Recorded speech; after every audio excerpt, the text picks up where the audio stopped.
Welcome back to Sports Rule Pod. I'm Nick Elam. Here we explore innovations in sports and the journeys of individuals who make sports great. You can find Sports Rule Pod on YouTube, Spotify, Amazon Music, and Apple Podcasts.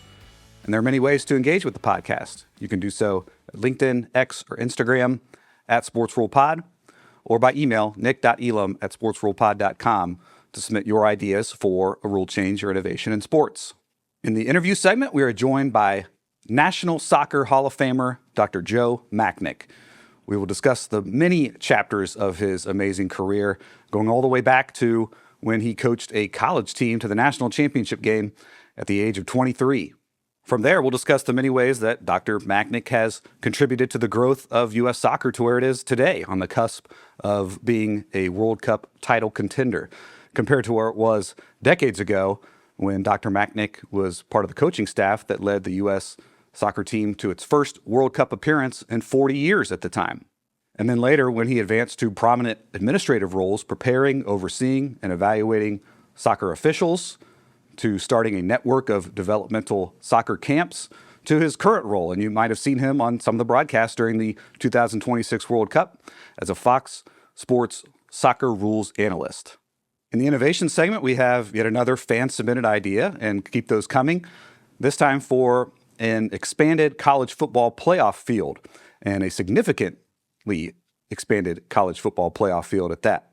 In the unlayered segment, we go 5 layers deep this time to explore an emerging debate about Jefry Yan, the Mets rookie relief pitcher who does an acrobatic leap high into the air to celebrate strikeouts.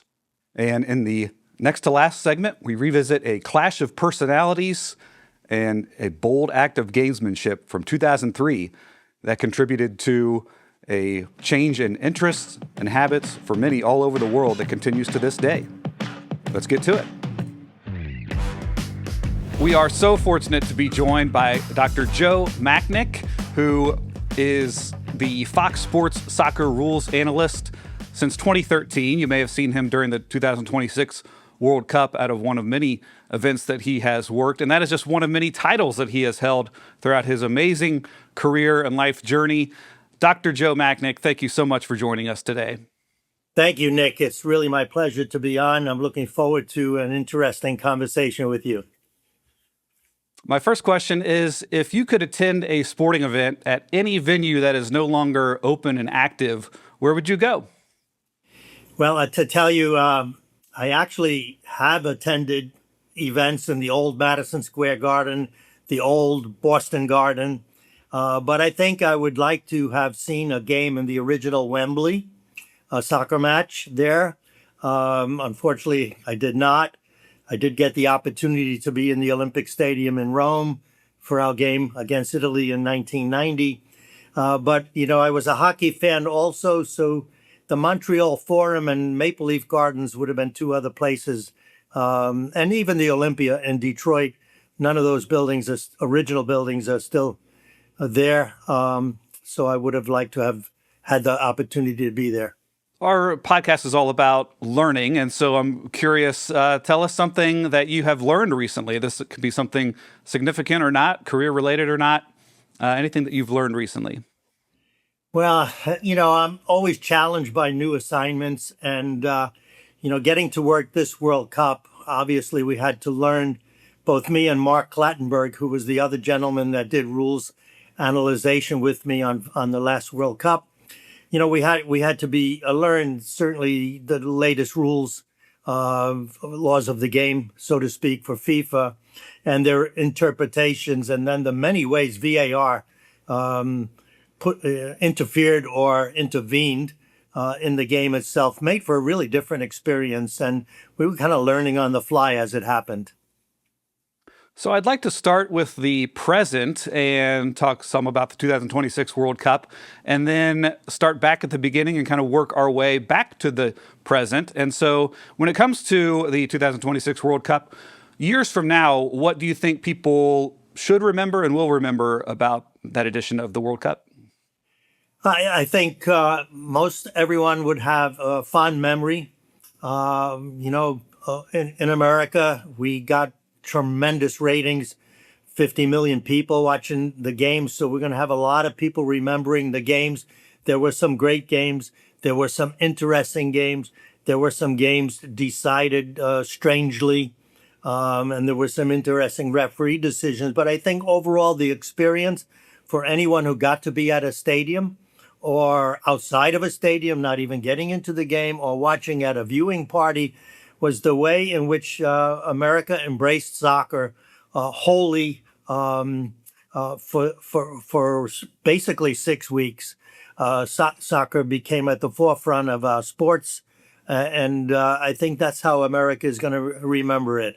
Obviously, it's going to be a long time before we get the World Cup again, but I think soccer has become part of our pop culture, and this World Cup and the memory of it just will increase interest in our game. Now, anyone who followed the World Cup is familiar with the work that you did on the broadcasts. But for someone who didn't watch it at all, who might be a basketball fan or an American football fan instead, the closest comparison might be Gene Steratore to the way that he contributes to broadcasts in helping to clarify rules and rulings. And so during your time on the World Cup, is there an instance that stands out where you, as the rules analyst, would have ruled on a play differently from the way that it was ruled in the game? Well, you mentioned Gene Steratore, but also Mike Pereira, who was the first, I think, rules analyst for Fox, and still does that work. And I guess I was the first American soccer rules analyst, and I've had the opportunity to do several men's World Cups and several women's World Cups, as well as Bundesliga, MLS, and so many other games. It's interesting because when I was hired at Fox, they wanted me to be more of a teacher than a pundit who just criticizes referees' performance. It was felt, and I think it's still believed, that there's so many nuances to the laws. I mean, the rule book, the law book there's only 17 laws, but it's nearly 200 pages long. So the interpretations are varied and many. And they often, when the referee goes to the monitor, Fox is asking me, what would you decide if you were the referee? So, that's a challenge because you want to be right. I think I'm right 85% of the time, and the other 15%, the referee is wrong.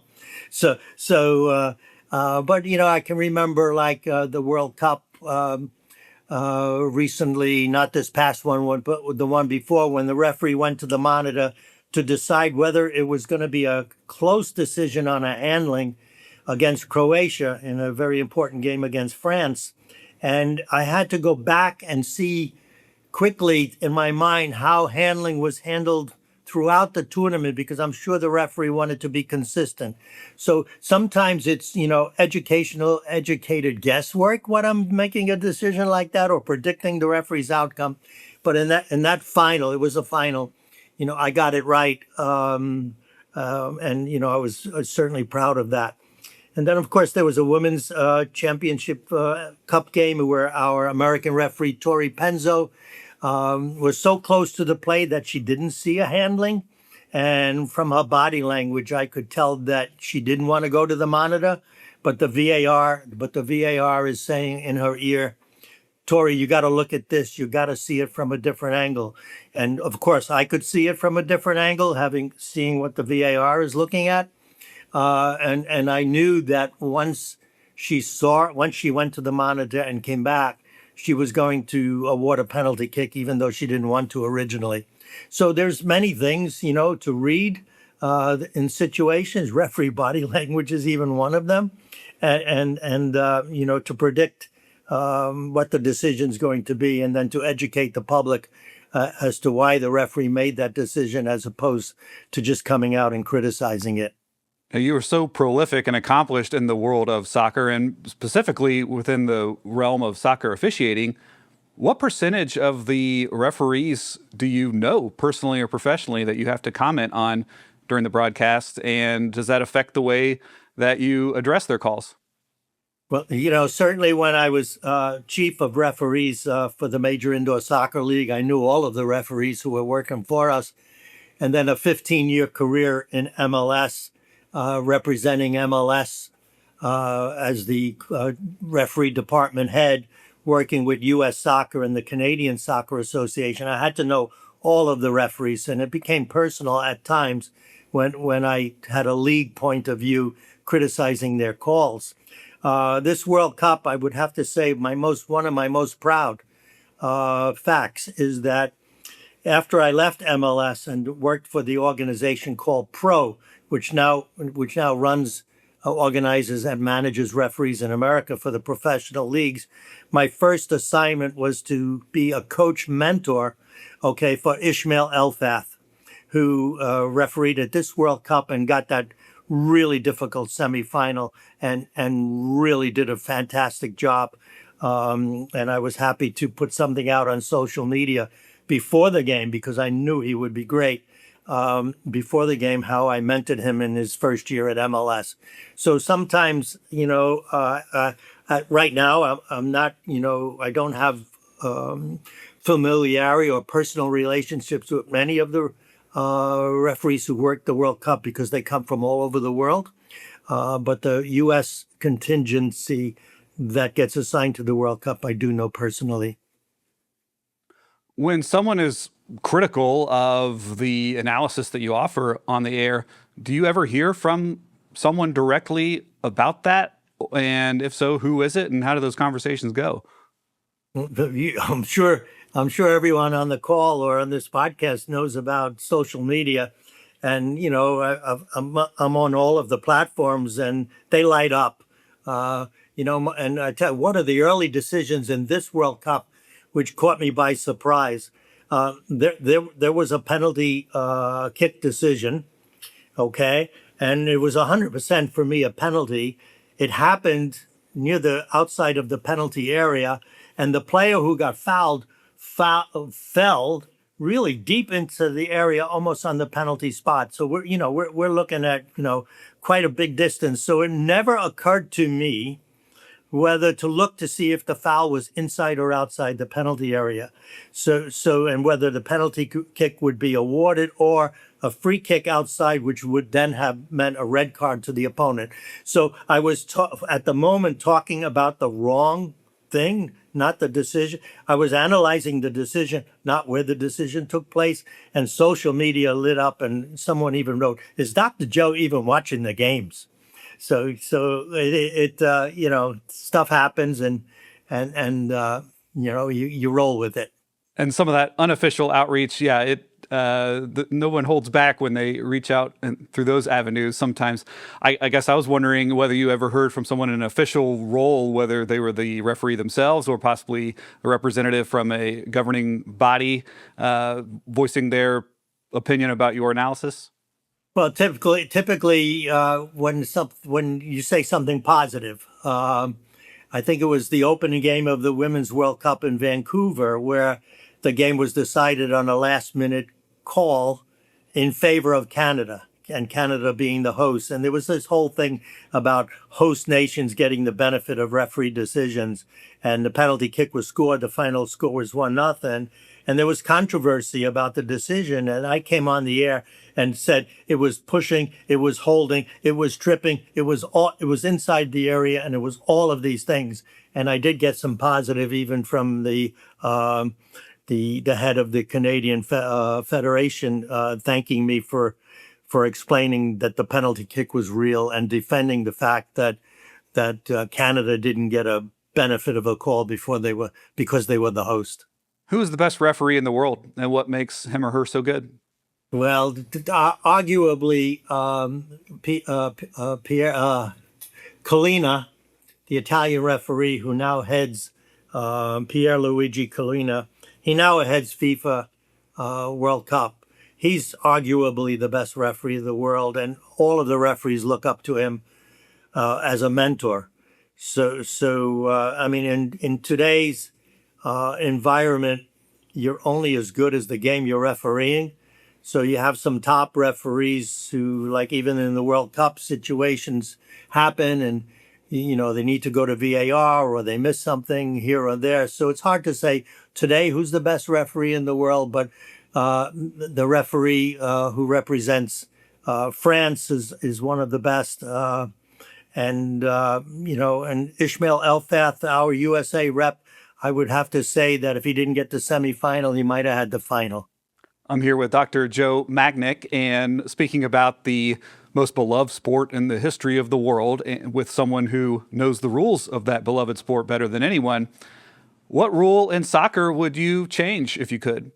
Well, there was a big, VAR has come into soccer since 2018 Russian World Cup. So, I would actually, I'd like the idea, the format, the foundation of VAR to correct clear and obvious errors. I'm of the opinion that it needs to be changed, that they've taken it much too far. We've seen in the past World Cup, for example, an Egyptian goal against Argentina disallowed because of a rule. Because it's called if there's a foul in the attacking phase of play, and that play leads to a goal or even a penalty kick, you can go back and look at the foul and then take away that decision, penalty kick or goal. And Egypt lost a goal on a foul that happened 4 or 5 or 6 seconds before they scored, 75 or 80 yards away. And it just was like too far, too distant for me to say that that goal should have been disallowed. So I think, that's only one example. And then, of course, with offside, they're calling it so tight. Offside, positional offside is either black or white. I get it. But Croatia was eliminated because they were not awarded a goal because the chip inside of the ball may have touched the player's hair. There was no change in the spin of the ball. There was no change in the direction of the ball. There was no way the naked eye could determine whether the ball actually touched the player's hair. And their tying goal, which would have put the game into extra time, was disallowed. And it was kind of unique that the chip in the ball was able, allegedly, to feel the person's hair.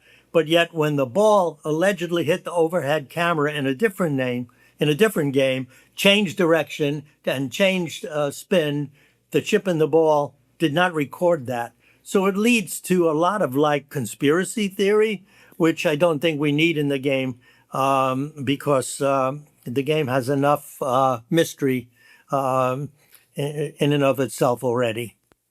The example you gave of the ball touching the player's hair and a ruling being based on that, perfect example of where, we can debate all day long whether that follows the letter of the rule or not, but I think most would agree that that is just not the spirit of what that rule was intended for. You're a fan of soccer, obviously. I'm curious, what other sports do you follow? Is there a rule that you would change in another sport?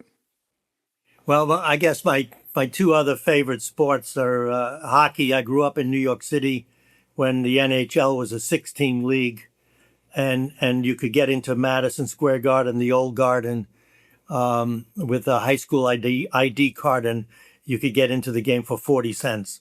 Times have really changed, but I'm still a fan of hockey, and I'm also a fan of NASCAR, mostly at the grassroots level. I did have a 6-year driving NASCAR license experience during my time in Connecticut, and I still follow what's called the modified division in the Northeast, and I travel up to Stafford Motor Speedway at times to watch some friends race, and I support, at least with my presence and goodwill, a young driver there that I think is going to make the big time someday. His name is JP, Jonathan Pulio. Some of the lower level auto racing events are some of the most fun that any person or any family or any group can have at a sporting event at any level. We've addressed the present and we'll work our way back. I'd like to start closer to the beginning of your journey and work our way back to the present. Let's look at your playing career. What is the greatest moment of glory you had as a player? Oh, that's it wasn't all good. You get to pick out just one good one though. Yeah, no, I was a goalkeeper. I started my career as a goalkeeper in high school, and then was fortunate enough to be taken by a high school teammate, to the New York Ukrainian club obviously New York City, and play for them as a junior player, as a senior player, and was a member of the Open Cup championship team 1965-66. So that was special, even though I was only the backup goalkeeper for that team. I did have a college career where I made All-American as a junior and helped Long Island University get into its first NCAA tournament game. That would have been in 1963, and then coached them in 1966 to the national championship game, which we lost to San Francisco 5-2 in Berkeley, California. So I've had a lot of those kinds of experiences. Never, I had two opportunities to win a national championship, one in Division II, one in Division I, and lost both of them. So I got close, but I can't say I have one experience that stands out greater than the other. I think I tell you now, thinking about it, in 1989, I was assistant coach to the U.S. and we were in Trinidad Tobago, and we needed to win in order to qualify for Italian 90. And we're all familiar with Paul Caligiuri's $1 million goal, which won that game for us 1-0. But my work was with the goalkeepers, and Tony Miola was our goalkeeper. He got a shutout in that game, and he actually got shutouts in the three previous games, two of which was 0-0 ties. And if he had given up a goal in either one of those games, the game in Trinidad would have been meaningless. So my thing that I'm most proud of, to answer your question, probably would have been my work in the 1989 qualifying process, where we recorded 4 straight shutouts with the really good goalkeeper and a really good organized defense by Bob Gansler and Mike Windishman, the captain. It's amazing how you kind of breeze through these amazing chapters and amazing accomplishments that you had from the time you were a player at Long Island University to beginning your coaching career very soon after that, at the age of 23, and leading them to the national championship game. What would you say is something that distinguished you as a coach, something that set you apart in terms of your leadership style, your tactics? What's the trademark of Joe Machnik as a coach? I think passion is the number one thing. I had really great passion for the game. I studied the game. If you grow up in New York City and you see the ethnic leagues, you learn how different players play, different nationalities play the game. So when I had teams that were made up of, children of immigrants that were living in New York City or in New Haven, when I went to University of New Haven, I sometimes listened to them and their backgrounds, experience. I was open to that. And I think the passion I had for the game was contagious.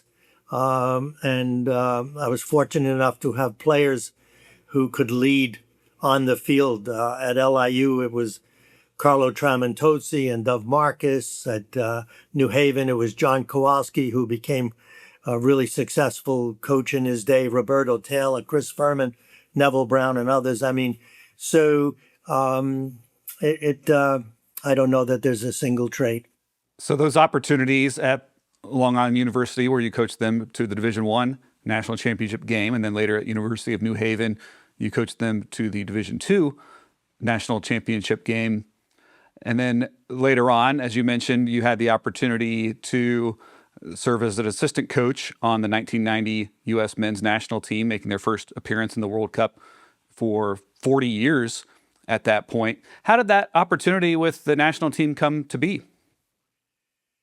Well, in 1970, FIFA sent a German coach, his name was Detmar Kramer, to the United States to run the first coaching schools. And I happened to enroll in the first coaching school and later became a member of the coaching school staff, specifically in the area of goalkeeping, although I did teach some other lessons.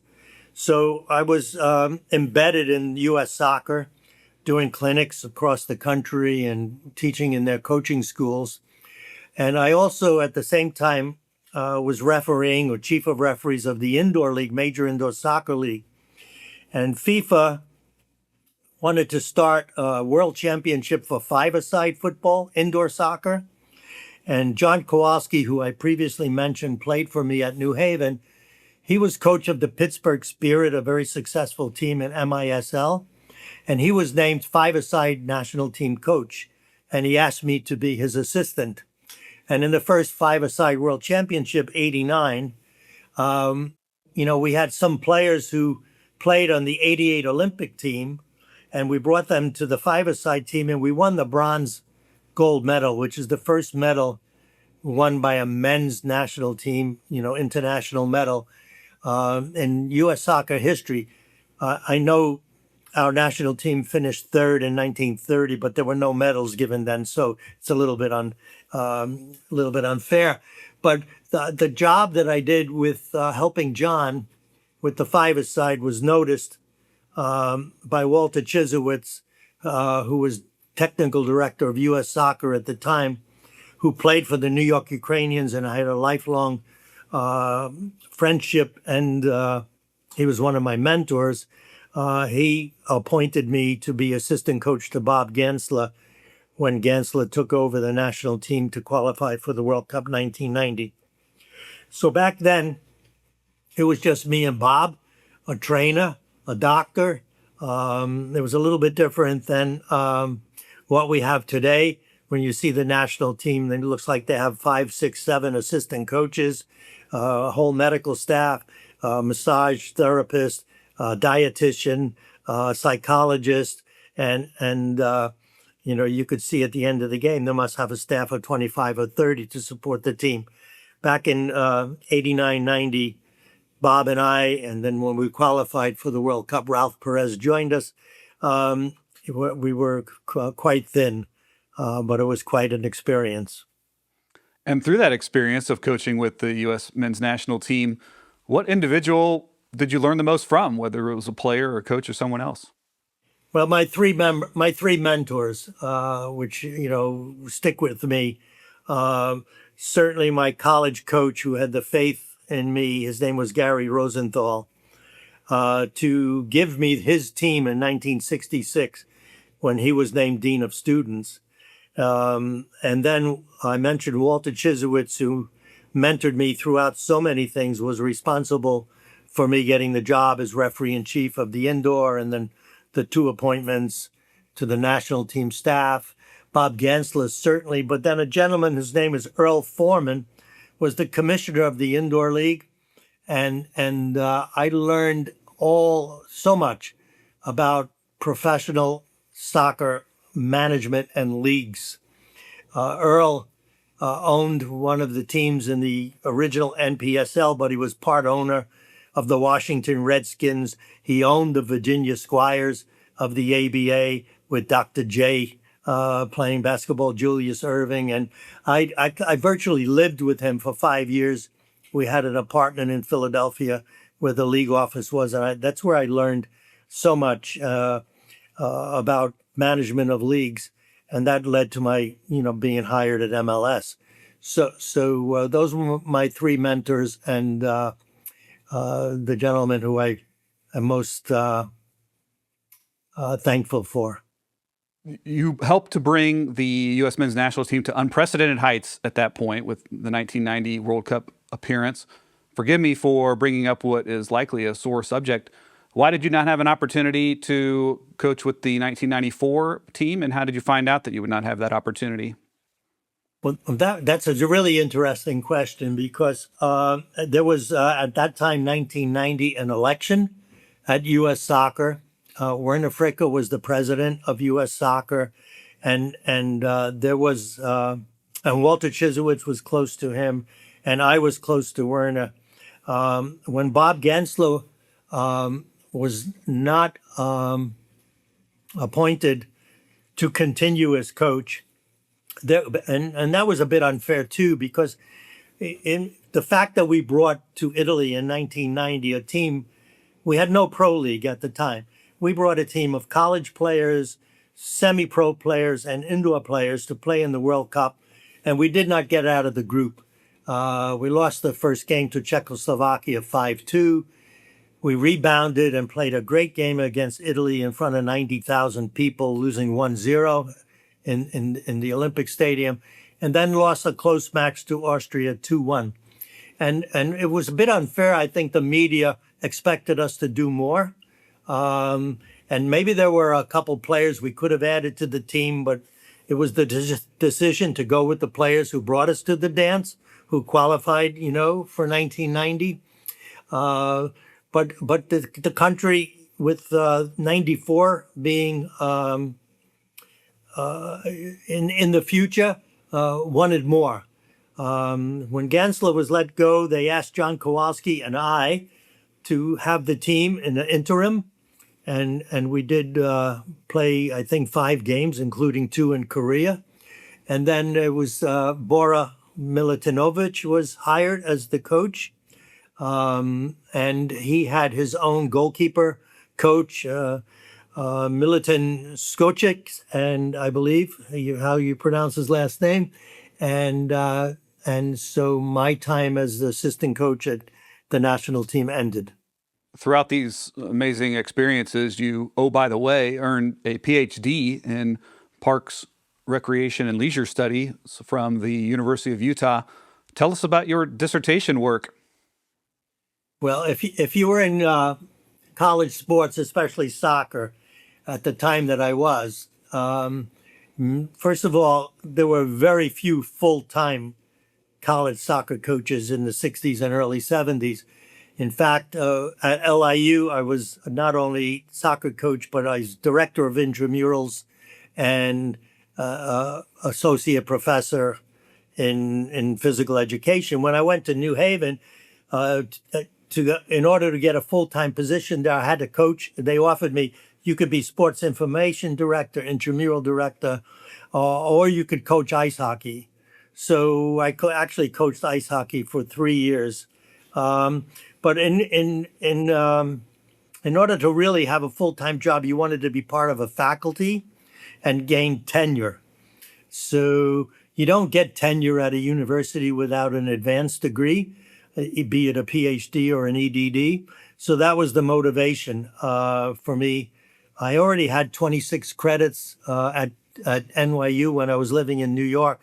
So I transferred those credits to University of Utah, where that institution was developing a reputation of helping and supporting their candidates and making it possible to achieve the advanced degree.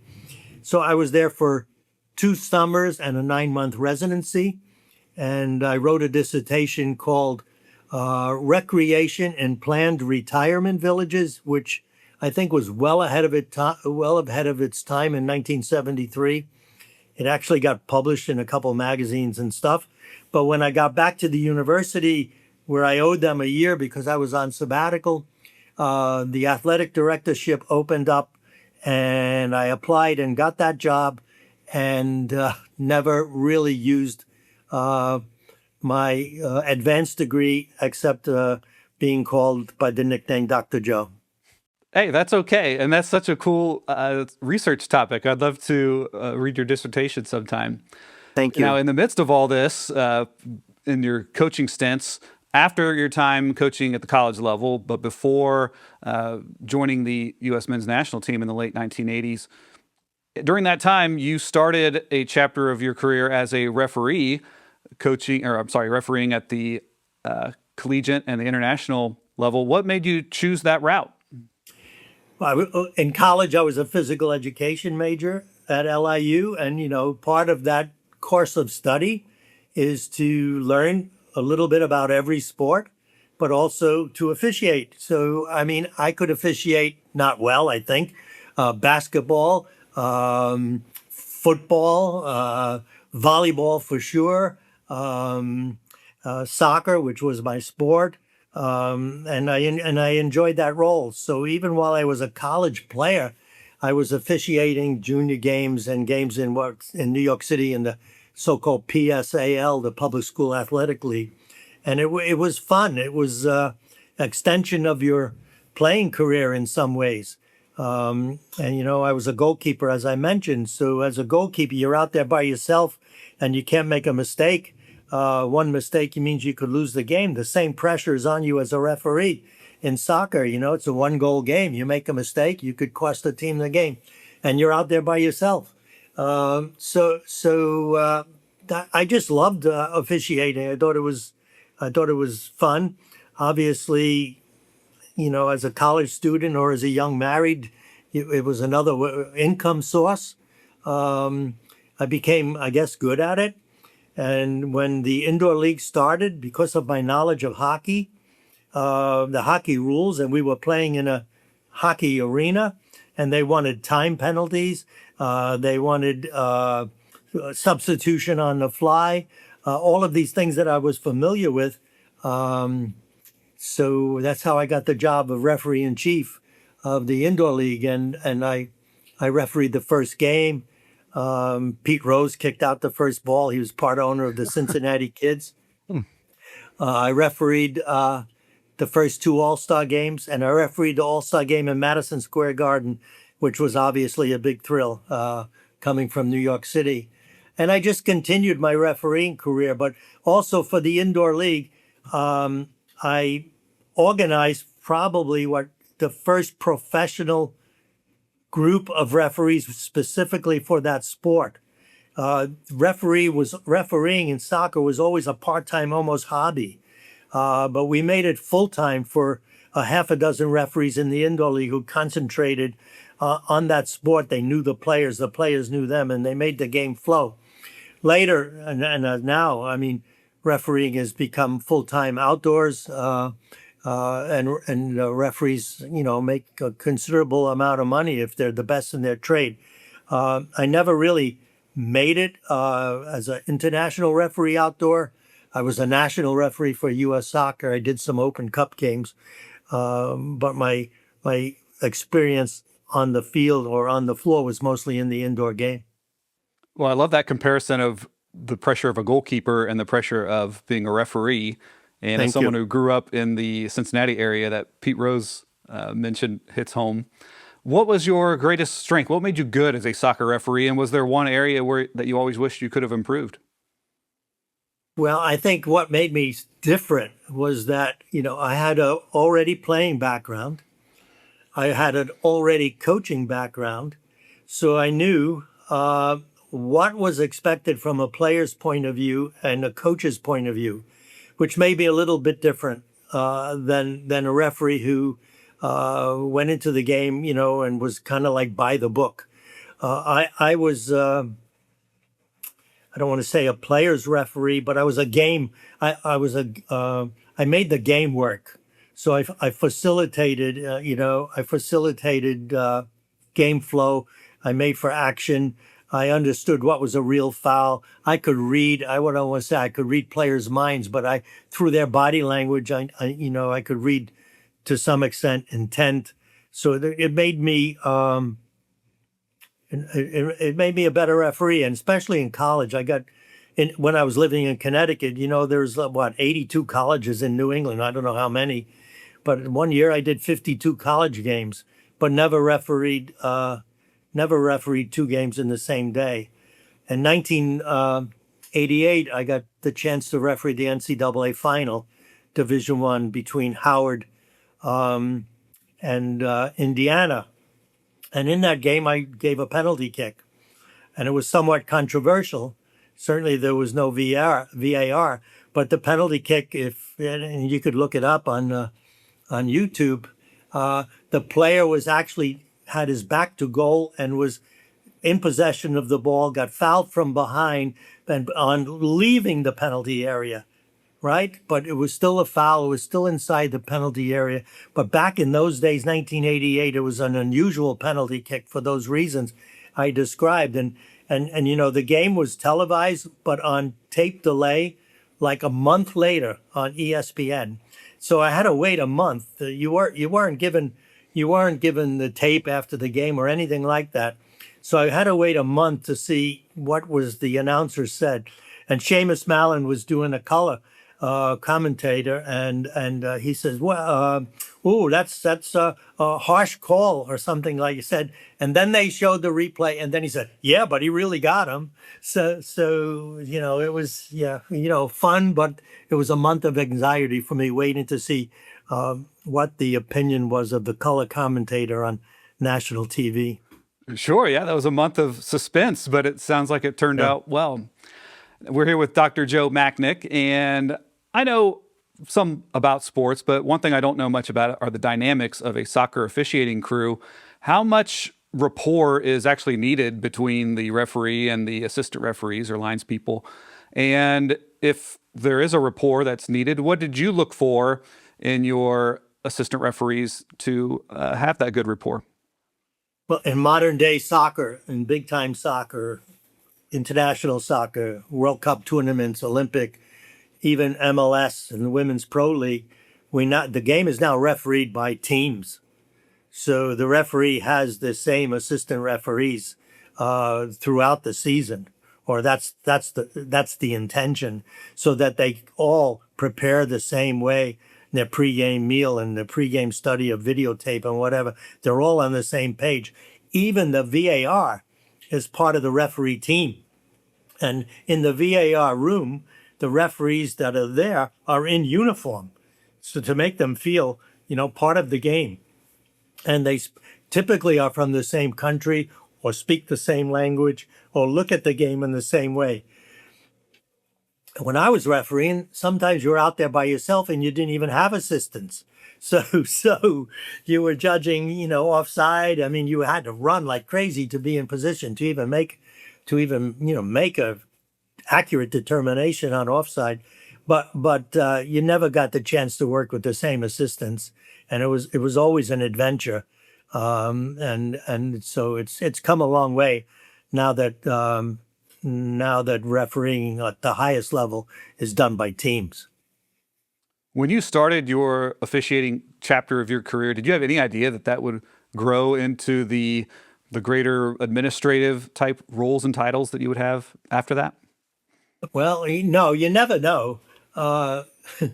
It's all, being like at the right place at the right time when something is happening, but you don't know when it's happening that it's really going to be important for something in the future. You just don't know that.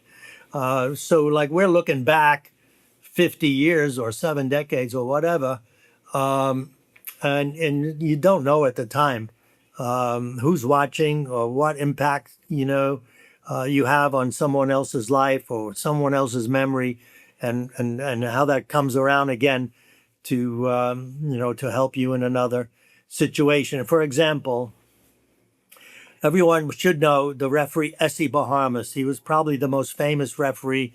He refereed the World Cup and had a controversial call on a shirt pull in a game with Brazil, and he got highly criticized for 3 days until a photo appeared from behind the goal, which clearly showed the shirt pull, and he was exonerated and now became a hero because of that.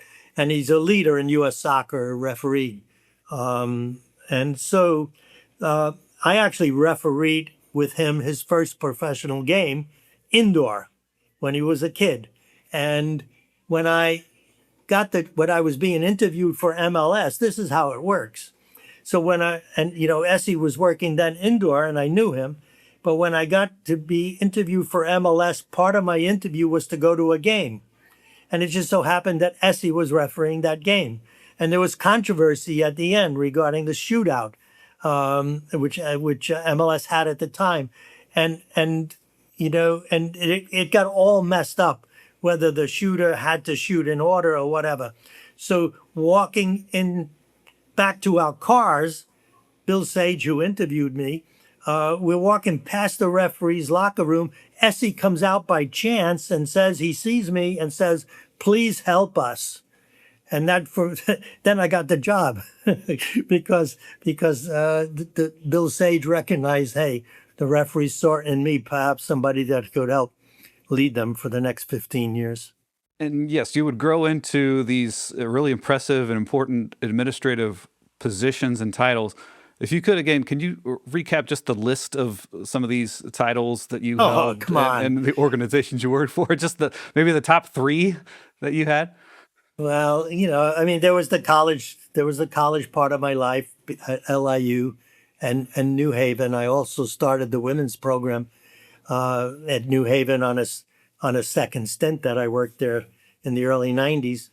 Then there was my time with the national teams, and then with indoor soccer, and then with the Pro League, and now 11 years, I think, helping Fox with the rules analyzation, for their soccer telecast, which has been a whole new adventure for me and has really been thrill of a lifetime. And so I'm focusing mainly on the time that you have spent preparing, overseeing, and evaluating officials specifically. Take us into a classroom or a training session conducted by Dr. Joe Machnik when preparing officials. What was your approach to trying to get them ready or to see who had what it took to be a good official? Well, when I first started at MLS, the internet, I mean, referees were given VHS cassettes, of their game, and we would be able to review certain aspects of play. But what you're looking for in a soccer match is, number one, that the referee provides a safe environment for the players. So that depends on lots of things, lots of different decisions, lots of different calls, how he recognizes the seriousness of a foul. And then you've got critical match decisions in a game, decisions whether a card is yellow or red, decisions whether a goal is onside or offside, decisions whether a foul is inside or outside the penalty or worthy of a penalty kick.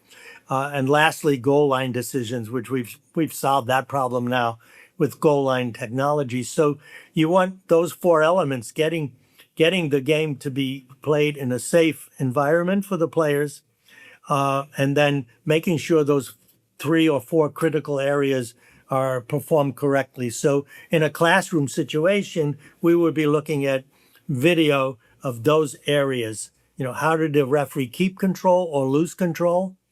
Or, what about a decision on offside? What were the factors? Was this a penalty kick? Why a penalty kick?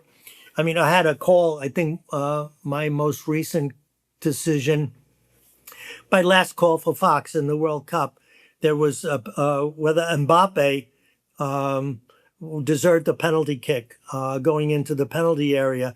But he was clearly holding the defender's shirt as the defender was also holding his shirt. And so when they came to me and said, Dr. Joe, what do you think? I said, hey, when a referee sees that the attacking player is also committing a foul, the referee is going to look the other way, and so is the VAR. Those are almost my exact words. So like in less than 20 seconds, I was saying why there was not a penalty kick decision there. And those are the kinds of things that, that you would look at in a classroom discussion as well. Coming down the stretch here with Dr. Joe Machnik and all the contributions that you have made to improve the quality and the legitimacy of U.S. soccer from your time as a coach and an educator and an official and helping to prepare and oversee officials. That led to a very deserved induction into the National Soccer Hall of Fame as a builder in 2017. How did you find this out, and who was the first person you told when you got this news? That's an interesting question. First of all, I was totally shocked because I was not expecting this. So I actually was on the road working for Fox. I was in San Jose in a CONCACAF game, USA against Jamaica, I believe it was Jamaica. And it was one of those games where I was at the stadium, working from the stadium. And so back in my hotel room, I get a call like 5 o'clock in the morning because I'm in California. So and I look at the phone. I don't recognize the number, so I don't answer it, and I go back to sleep.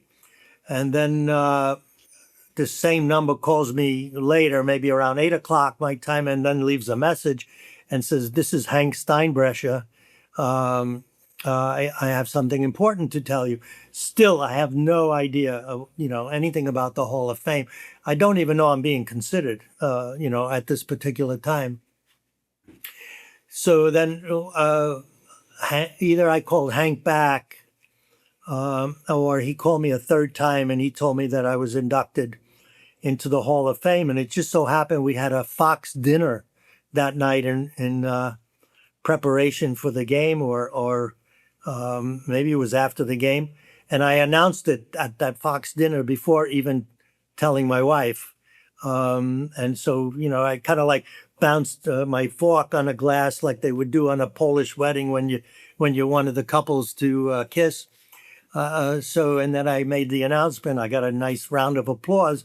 And then Rob Stone, who is the master class hostman of Fox Soccer and other sports, he came on the next day and he said something to the effect on air, "Barbara, if you don't know by now, Dr. Joe, got into the Hall of Fame." Yeah, it was really, really special. So one thing we haven't talked about, Nick, and I mentioned 7 decades. Recently, I put all of these memories into a book, and it's called From the Sandlots, because we really did play on sandlots back in the 60s. There wasn't a blade of grass on most of the fields we played at. From the Sandlots to the World Cup, inside, and that's capitalized, inside 7 decades of American soccer. So it's kind of a memoir, but it's also a history of the game. And like you have brought to my attention and our listeners, like if you're there and it happened and you were part of it, but you didn't know at the time you were part of history. This is how it works. So I recall most of what we talk about in the book. There's 115 pictures in the book and over 900 names.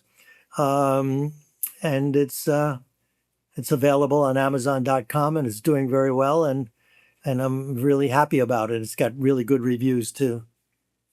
Yes, and this interview, as rich as it is, yes, can only be considered just a small snapshot of what you can find in From Sandlots to the World Cup. I encourage all of our listeners to check out that book. When you had the opportunity to be honored at the Hall of Fame, who were some of the people that you thanked during your speech? Well, obviously, you thank your family. I had over 60 relatives and friends attend the event. You thank your family. My wife, Barbara, we've been now married 61 years.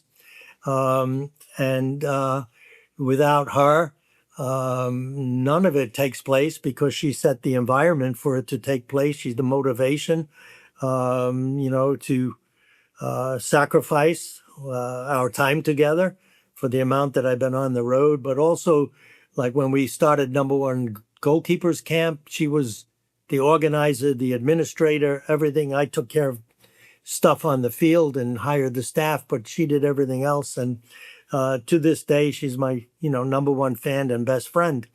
But then, my daughters, Colette and Janine, I now have grandchildren, Ryder and Olivia, and 2 great-grandchildren, Adeline and Wesley. So I have a nice family that still loves their grandfather, and I'm looking forward to my next assignment.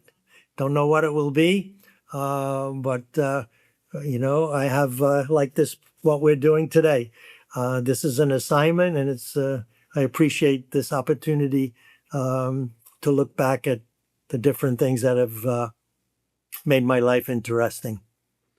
One of those many things that we haven't even mentioned yet is that in 1977, you founded what is now known as Number 1 Soccer Camps. Please tell us what we should know about Number 1 Soccer Camps. Well, in the 70s, soccer camps were really the big thing. This is where parents would send their, mostly boys at the time, to get real coaching, because there was no real club system like we know today. There was no neighborhood soccer programs organized by Parks and Rec or schools, whatever. So you go to soccer camp to get real coaching. And there were very few camps that had a goalkeeper coach who played goalkeeper, that knew what to do with a goalkeeper in a camp environment.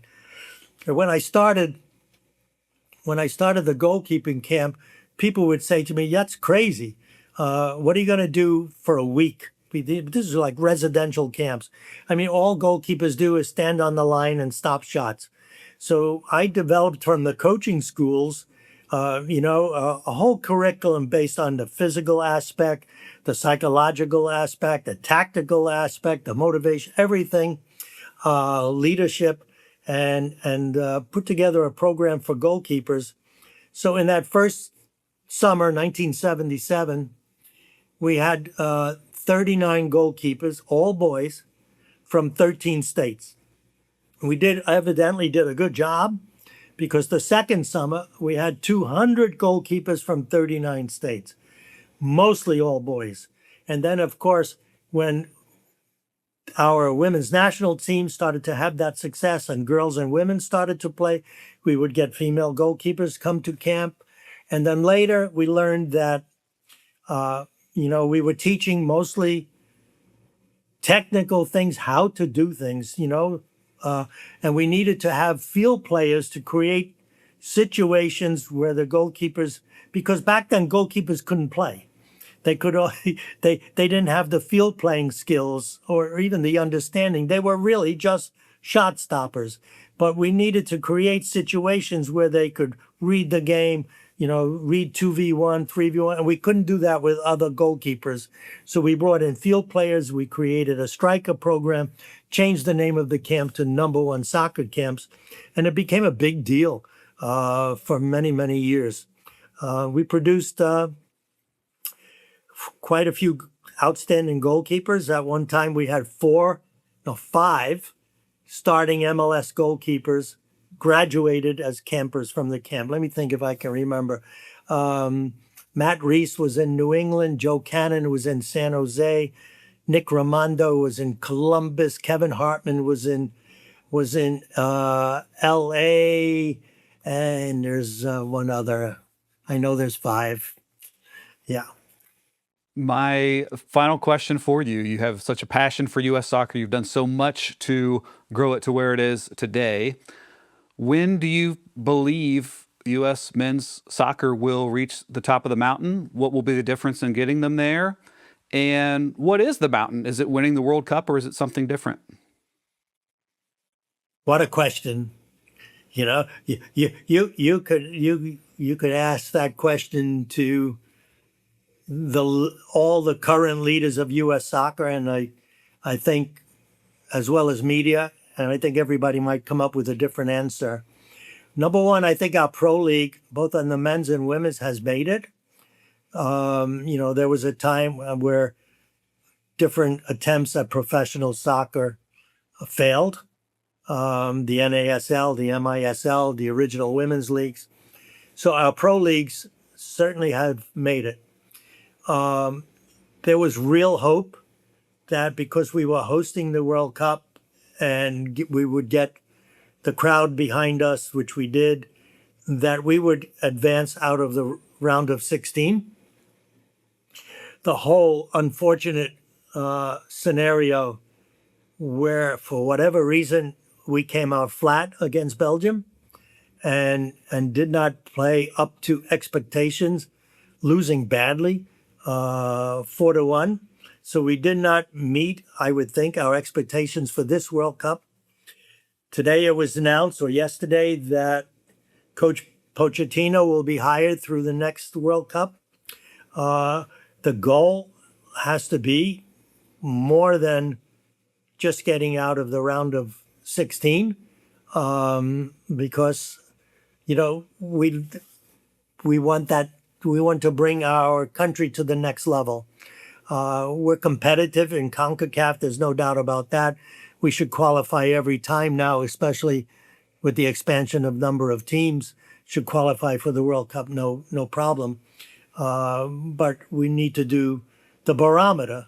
The real barometer is success in the World Cup, and getting past the round of 16 is a must. So that would be a partial answer, I think, to your question. Is there anything else that you would like to share? I'd just like to say thank you for my wearing out my voice at 10 o'clock in the morning. So I really appreciate this and everything you're doing to promote sports and soccer. And I think you did a great job with this interview. You had some great questions. This has been a joy. Thank you so much, Dr. Joe Machnik, currently Fox Sports soccer rules analyst. And I say currently because there's been so many other rules leading up to it. Also the author of From Sandlots to the World Cup. A look at just an incredible journey. So, and this has been a wonderful discussion. Thank you so much for joining us. My pleasure, sir. In the innovation segment, we explore rule changes and innovations in the world of sports at all stages of implementation and consideration. If you have an idea for a rule change or innovation that you'd like for me to discuss on a future episode, you could submit that by email, nick.elam@sportsrulepod.com, or LinkedIn, X, or Instagram @sportsrulepod. In this episode, we have a fan-submitted idea from Danny proposing a 32-team college football playoff format. Now, it wasn't so long ago, 2014, in fact, when college football introduced a playoff format for the first time, a 4-team playoff, that replaced much more primitive and unsatisfying forms of deciding a national champion before it. In 2024, the playoff field expanded to 12 teams, where it still remains for the 2026 season. And leading up to the 2026 college football season, discussion has heated up again about the possibility of expanding the playoff field further, potentially to 16 or 20 or 24 games. But Danny's proposal that I'll discuss today proposes that we expand far beyond that to 32 teams in the playoff field. Now, looking purely at the ratio of teams to qualify for the playoffs under Danny's proposal, 32, compared to the number of Division I FBS college football teams overall, which is over 130 teams, Danny's proposal still seems pretty reasonable when we think about comparing that to the ratio of playoff teams in our favorite professional and college sports. I suppose there's also appeal in a 32-team playoff in that it would surely eliminate the possibility of an undefeated team being left out of the playoffs. And that was a fundamental issue I had with the primitive championship methods of the past, and even the 4-team playoff, which on 5 occasions left an undefeated team out. Central Florida on 2 occasions, also Liberty once, Coastal Carolina once, and even Florida State one time. If a team can win all of its games and still not even have a chance to compete for its league's championship, then what are we doing? It's a fundamental flaw that existed, but so far under the 12-team format, no undefeated teams have been left out in the cold. And so further expansion to 32 teams for this particular purpose seems unnecessary or impactful. Now, even in the short time that the 12-team playoff has been in existence, it's already been tweaked a few times regarding which teams qualify and where they're placed in the bracket. And those are certainly important considerations, but I'm not going to get too far into the weeds in that regard when it comes to a 32-team playoff, because frankly, however you configure a 32-team playoff, I'm just not on board. In Danny's proposal, he sees one of the main benefits of a 32-team playoff being the influx of TV revenue from an additional round of playoff games. But Danny's proposal also carries a stipulation that all Division I teams would have to eliminate one regular season game in order to accommodate a 32-team playoff and that extra round. Now, in the 12-team playoff era, TV ratings for first-round playoff games are indeed higher than they are for regular season games, but not as dramatically higher as you might think. And even if the playoff TV ratings were significantly higher, the increase in revenue from that television broadcast would be watered down or completely canceled out by the lost revenue of eliminating a regular season weekend across the nation. And furthermore, the logistics of scheduling 16 first-round games, which broadcast partners strongly prefer to be scheduled in a non-overlapping, standalone way over the course of one weekend, even a long weekend, would be tricky at best. And keeping my concerns in the financial realm for now, a 32-team playoff would actually create a financial strain on both ends of the spectrum. When it comes to some of the minor and fringe bowl games, which feature pretty mediocre teams as it is, they would either have to resort to featuring even weaker teams that are left out of the playoff or fold altogether. And then on the other end of the spectrum, for supporters of college football's powerhouses, a 12-team playoff already presents challenges for its supporters to experience a playoff journey firsthand from start to finish, with 2 or 3 games all being crystallized on short notice, and some or all of which require travel. A 32-team playoff field will require a 5-game journey for the eventual champion, and under Danny's proposal, 3 to 5 of those games would require travel depending on where a team is seated. And there are other concerns that would either be exacerbated or introduced by a 32-team playoff field. As NCAA leaders or the broadcast partners might tell you about the NCAA basketball tournament, early round upsets are certainly exciting as they unfold, but from their standpoint, they set up less appealing matchups later in the tournament.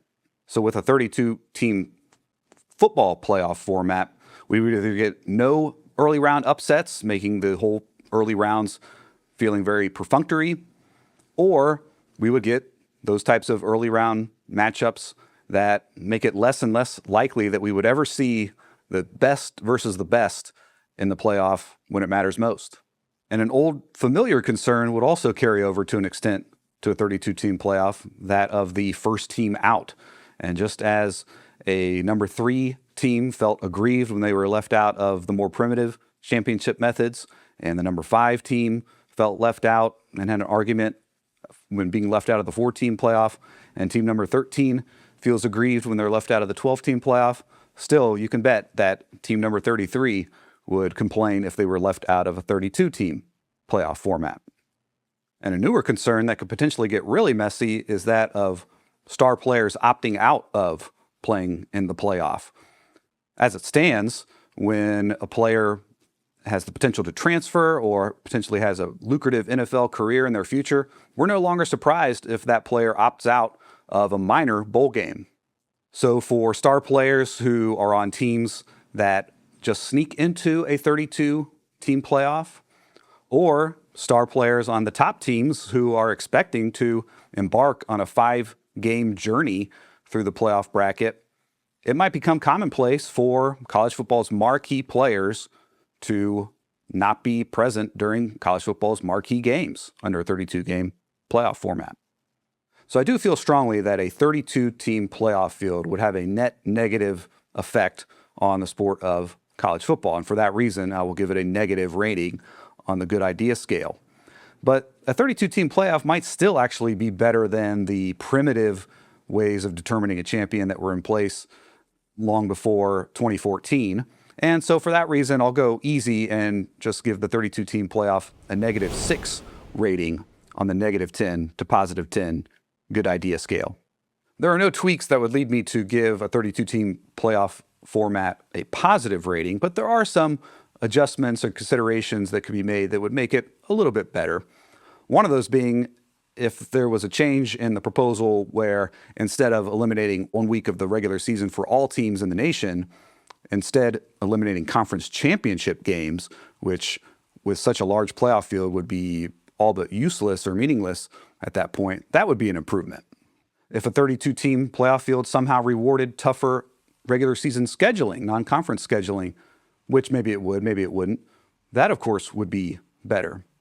And if a 32-team playoff format carried with it a choose-your-own-adventure format where the top teams got to choose their playoff opponents in a televised playoff draft, then that, of course, would be an improvement too. Then again, I would say the same thing about a 12-team format, that it could be improved with a choose-your-own-adventure format, as would the playoff brackets of all of our favorite college and pro sports.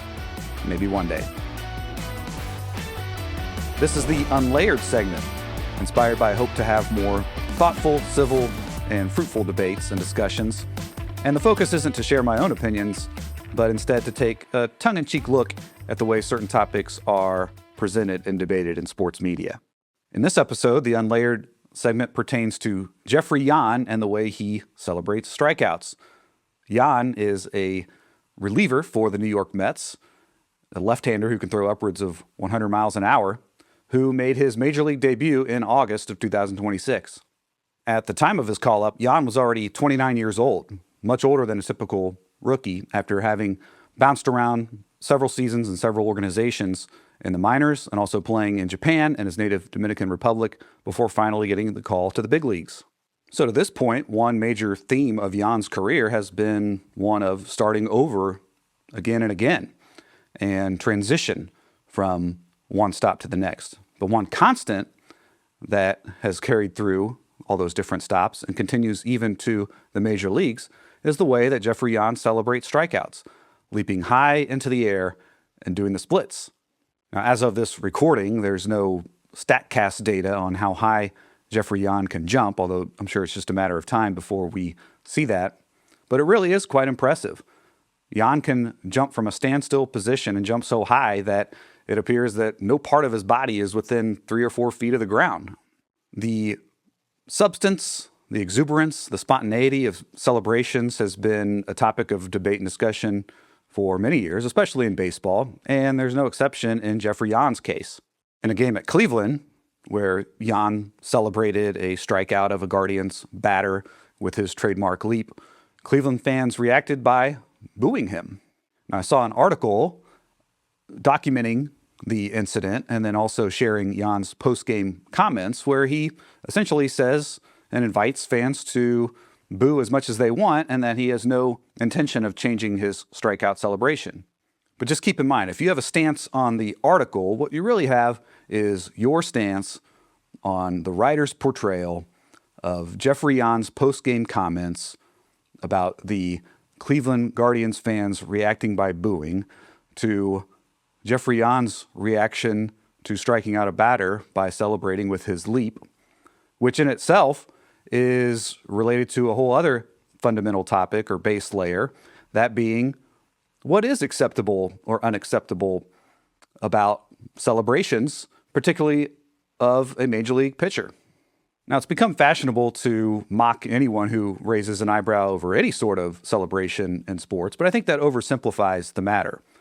Certainly, there's a line somewhere that if it were to be crossed, that a celebration is not acceptable. And the question is, where do you draw that line? What factors do you consider? The type of feat being celebrated, the quality of the player, the situation in the game, whether the celebration appears to be spontaneous or choreographed, whether someone's health and safety is jeopardized in any way by a celebration, whether the celebration involves only oneself and one's teammates and fans, or whether it incorporates the other team in some sort of a provocative way. I'm not here to tell you what the right answer is because I'm not sure that a right answer exists. What I do know is that our time would be better spent re-examining, solidifying, articulating, debating our own stance on that fundamental topic, that base layer, than it would be developing a strong stance or voicing a strong stance on an article that takes us 5 layers away from that fundamental topic. And I actually think it's a pretty rich and relevant topic, that what is acceptable and unacceptable in your mind about celebrations in sports, and particularly Major League pitchers. So I hope you'll make your next debate an unlayered debate, and you'll find that we agree on more than you'd expect, and we can respectfully disagree on the rest. And I welcome submissions for the Unlayered segment. If you happen to see a sports talk segment or an article or a social media post that takes us several layers away from what would be a more worthwhile and fundamental debate and topic, please send it in. You can do so by email, nick.elam@sportsworldpod.com, or LinkedIn, X, or Instagram @sportsworldpod. In the next to last segment, we acknowledge the next to last from the past. And in this episode, we revisit the next to last hand of the 2003 World Series of Poker main event. Many would agree that the 2003 World Series of Poker was the event most responsible for the growth in poker's popularity this century, particularly the version of poker known as Texas Hold'em. And this is because ESPN televised the event like never before. On the practical side, recent technology allowed viewers to see the 2 cards that were dealt to every player. And prior to that, on televised poker events, there was no way to follow the action in any sort of an engaged or informed way without knowing what cards each player had. And on the presentation side, ESPN found ways to maximize the entertainment value of a sport where so many hands come and go uneventfully, and even the most consequential hands include lots of silent and motionless pondering. ESPN broadcast the event on a delay several months after the event took place, just before the dawn of social media, when it was more conducive to do so and avoid spoilers back in 2003. And this allowed ESPN to edit and spotlight the most consequential tables, hands, and moments. ESPN also leaned into the human interest side of poker, spotlighting so many great personalities that up to that point were only known to poker aficionados, including the legendary Doyle Brunson and the abrasive and loud Phil Hellmuth or Mike Matusow, or the friendly and loud Daniel Negreanu, or those who were a little bit more calm and cool, like the veteran Johnny Chan, or the prodigy Phil Ivey. After the original field in the main event of 800-plus entrants had been whittled down to the final table of 9 players, and then finally to the last 2 players, a compelling clash of personalities still remained. Sam Farha, 44 years old at the time, was established and well-respected professional poker player already. Born in Beirut, but who had lived in the United States since the 1970s, and who had a cool and calm demeanor and a stylish and polished look. Across the table was Chris Moneymaker, a 27-year-old husband and father of a 3-week-old daughter. And Moneymaker's parents also made the trip to Las Vegas and got lots of FaceTime on TV cheering him on from the live audience. And Moneymaker was a full-time accountant from Tennessee, totally unknown in the poker world. His appearance and demeanor were a bit closer to that of Larry the Cable Guy, and Moneymaker's underdog story and presence endeared him to many following the event. He had won a satellite event with an $86 entry fee, whose grand prize was simply to cover the cost of the entry fee for the World Series of Poker main event. And that entry fee was, and still is, $10,000. And at this point in the tournament, the runner-up knew that they were walking away with $1.3 million, but the winner was set to get $2.5 million as a grand prize. The main event lasted 5 days, and the final table itself lasted over 13 hours, and Farha and Moneymaker had played about 20 hands of heads-up play when play proceeded to what no one could have known at the time turned out to be the next-to-last hand of the tournament. And that hand is the subject of this next-to-last segment. And that hand might be more responsible than any other in sparking a renaissance for Texas Hold'em, showing the romance and excitement of the game to many for the first time watching on TV. Chris Moneymaker was in the chip lead at the start of this hand, and the hand started with Moneymaker being dealt King 7 and betting, and with Farha being dealt Queen 9 and quickly calling. A flop of 9-2-6 then gave Farha a pair of 9s, but he still checked, and Moneymaker, who was not helped at all by the flop, also checked. The turn card of an 8 of spades left both players just 1 spade away from a flush and gave Moneymaker an open-ended straight draw. Farha quickly bet, and then Moneymaker, even though he had nothing in his hand at the time, quickly raised, and then Farha quickly called. Things were getting interesting. The river card was a 3 of hearts, which didn't help either player, and it solidified Farha as having the best hand with his top pair of 9s, but it was something that he obviously couldn't know for sure. So Farha had to be wary of the possibility that Moneymaker had possibly hit a flush on the previous card, or maybe he had been dealt a pocket pair that could beat his pair of 9s. And so Farha checked, and Moneymaker responded by quickly going all in on a stone-cold bluff, leaving his tournament fate totally in the hands of Farha, who surely had a hand that Moneymaker was not going to be able to beat with his king high. Farha considered his next move for a full minute or two, and he openly and correctly suspected that Moneymaker had missed his spade flush with the river card. But even though his hunch was correct, Farha still folded. Moneymaker did not reveal his cards to Farha or the bluff that he had made, but he did let out a huge sigh of relief, which might have told Farha all that he needed to know. But what the television audience would know for sure was that they had just witnessed an unknown underdog completely and boldly and successfully bluff the polished professional. Now, with Moneymaker in a massive chip lead, he was able to finish things off on the very next hand. Moneymaker went all in after flopping 2 pair, and Farha, with a pair of jacks, called, but ultimately lost to Farha's hand, which improved to a full house on the river, and Moneymaker had won it all. Now, it would be an understatement to say that Chris Moneymaker shocked the poker world. It would be more accurate to say that Chris Moneymaker helped to create a whole new poker world based on his background and his bold play and his victory. Television coverage would become more widespread for years to come, eventually getting to the point where many events were broadcast live. Television coverage has waned a little bit, but participation is not. After 800 plus entrants in the main event in 2003, by 2006, 8,000 plus entrants were trying to become the next Chris Moneymaker, and that number has hovered fairly close to that ever since, with over 9,000 entrants in the 2026 main event. The prohibitive entry fee of $10,000 still remains, but with so many more entrants, the grand prize has increased to $10 million for the winner as of 2026, 4 times as much as what Moneymaker won in 2003. Hopefully, some of the more recent winners have found a way to use some of that money to buy Chris Moneymaker a well-deserved beverage. The very last thing I'd like to do is to thank all of you for your engagement with Sports Rule Pod. Remember, if you have an idea for a rule change or innovation in sports that you'd like for me to discuss on a future episode, you can submit that by email, nick.elam@sportsrulepod.com, or LinkedIn, X, or Instagram @sportsrulepod.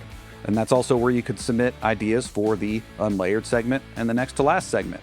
Like or subscribe wherever you find the podcast, and look for Season 2 episodes to be released every 2 weeks on Friday mornings. We'll see you next time.